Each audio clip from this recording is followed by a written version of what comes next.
No, I can't do that. My son was dead and now he's alive. And as it is when we get in our faith with Christ and we turn to him, we were once dead in our faith, but now we're born again. And so therefore we are alive. The same thing works with forgiveness. Enough time will pass that you will not even remember what it is you were upset about. That's true forgiveness. It's done. And I know is there anyone in the room who does not have something in their past that they regretted, or someone that they just can't deal with for whatever reason? They've had trouble with them. I had this issue with my sister for years. She was a born-again Christian, and so was my younger brother. And I'm going to say 30 years ago, 28 years ago, I would get in my car and scripture notes would fall out of the sun visor, and they would be telling me things, but yet they would treat each other horribly. And I'm thinking, if this is what Christianity is about, then I don't want any of it. You keep it. Because I've been to church as a kid. I was saved when I was 15 years old, but then I decided that I knew more than everybody else, my dad and my father in heaven included, and went out and lived the kind of life I lived. But what I didn't know was that Christians were supposed to love each other. It was supposed to be all about love, but yet there was constant fighting, dissension, and backstabbing, and all these things. Like, what in the world are you guys doing? So a couple years ago, my little brother called to tell me that he had Lou Gehrig's disease. It's been a little over 2 years now. And I didn't know what it was. I thought it was like MS or something. I was like, well, okay, he'll talk funny, or okay, he'll be in a wheelchair. But when I got off the phone, I looked on Google to see what it was, and the first sentence I read was, most people who are diagnosed with Lou Gehrig's disease die within the first 1 to 2 years after diagnosis. Not exactly what I wanted to read, but the next couple of years of my life, I went through a lot of things, going to visit him and rejection and trying to figure things out. But my family and I went to a little benefit some friends put together for him up in Illinois, and I felt God telling me that I needed to talk to my sister and find out what did I do. So I walked up to her, tears streaming down my face. I put my hands on her shoulder and I said, "Could you forgive me? I don't have a clue what I did, but if you could just please forgive me." And really smugly, she just kind of, "You're forgiven." And she turned around and walked away. And I'm just like, I still don't know today what I did, but thank God she forgave me for whatever it was, because I don't know what it was.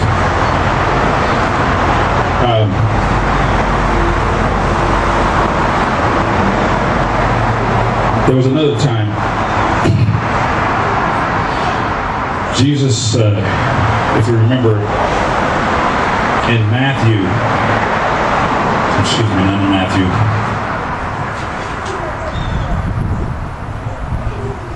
in John, you'll remember in the time right up before Jesus' death, the Pharisees and the high-ranking church officials were trying to trick Jesus into saying things that weren't true, to do things that weren't God's word and the command. And if you remember in those times, there were some pretty brutal people. I mean, can you imagine stoning someone to death? Did you ever think about what that really means? You take a rock and beat somebody to death with a rock with your bare hands. I don't know about you, but when I thought of it from that angle, I thought, my goodness, that would be some brutal, heartless people to do some stuff like that. But they were God's people, and that was the law, to stone people for various offenses. And one of them was adultery. So they brought a woman to Jesus, and this woman was supposedly an adulteress. And they wanted to stone her. And so Jesus kind of knelt down, and he was sitting there and just kind of drawing in the dirt, going, "I'm here, go ahead, I'm listening." And he started doing whatever he's doing, and he finally looked up to them and said, "All right, I'll make a deal with you. Bring your rocks, come on. You can stone her on one condition. If you don't have anything you're guilty of, you've not committed any wrongdoing, never hurt anybody, you've never offended anybody, all sin being equal, stealing a pack of gum or sleeping with another man's wife, they're all the same sin in God's eyes, then be my guest, kill her. And one at a time they dropped their rocks and they walked away, and before long there was no one left there but Jesus and the woman. And he looked up at her and said, well, apparently they don't condemn you and neither do I. So go and live your life, and whatever you've been doing, stop it. Don't do it anymore. So forgiveness is an attribute of God that's consistently taught throughout the Bible, and one that we can demonstrate to others. Patty, would you read from Matthew 1:21 to 22, please?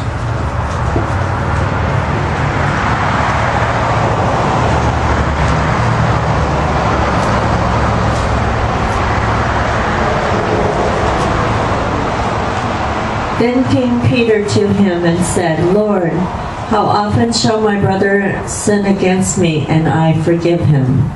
Till 7 times? Jesus said to him, not 7 times, but 70 times 7. So, 70 times 7. I don't know if we need a calculator or not, but I worked it out ahead of time because I don't do this in my head very well. That's 480 times per offense. That's not like every time. 490 times. I told you. I'm not a mathematician. But anyway, that's a lot, right? For one offense, 490 times. What Christ is trying to tell us there is that the statute of limitations on forgiveness doesn't run out.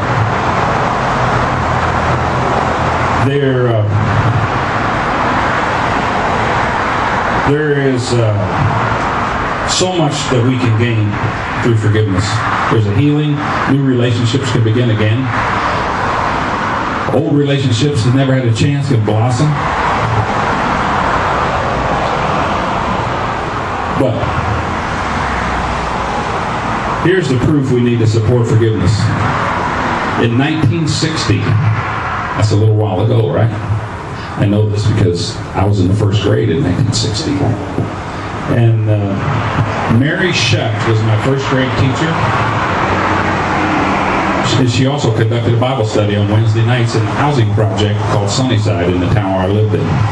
And we went there after school, and we learned John 3:16, if God so loved the world, he gave his only begotten Son, that whoever believes in him would not perish, but have everlasting life. We begin right here. If we can't do anything else, if we just remember that. And as a first grader, I would have been 6 or 5, 6, 7 years old, whatever. I'm a little young anyway, a lot younger than I am now, plus 50 years. You can believe in him. That's it. I'm not standing up here telling you that you won't make mistakes and that he doesn't see them, because he does, and you do. What I'm telling you is that his instructions are words to live by. That you will have an opportunity, can have an opportunity to learn what he would ask you to do and do those things to other people.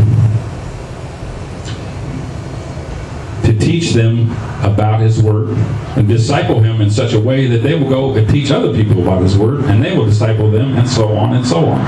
You've probably seen the movie Pay It Forward. Helen Hunt and Kevin, whatever his name is, an actor, Kevin Spacey, thank you.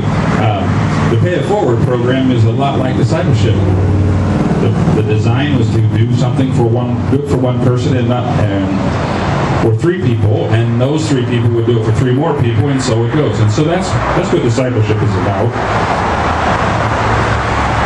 In order to do that, you have to operate from a clean slate. You have to have a solid platform, and you can't have anything left undone that needs to get done. And that starts with forgiveness, starting with yourself. And we can all do it. I wrote some notes to myself here that was odds. I wrote, unless you're handicapped, disabled, and can't get out, then you should do those things. basically that some people don't have to do this. While I was gone last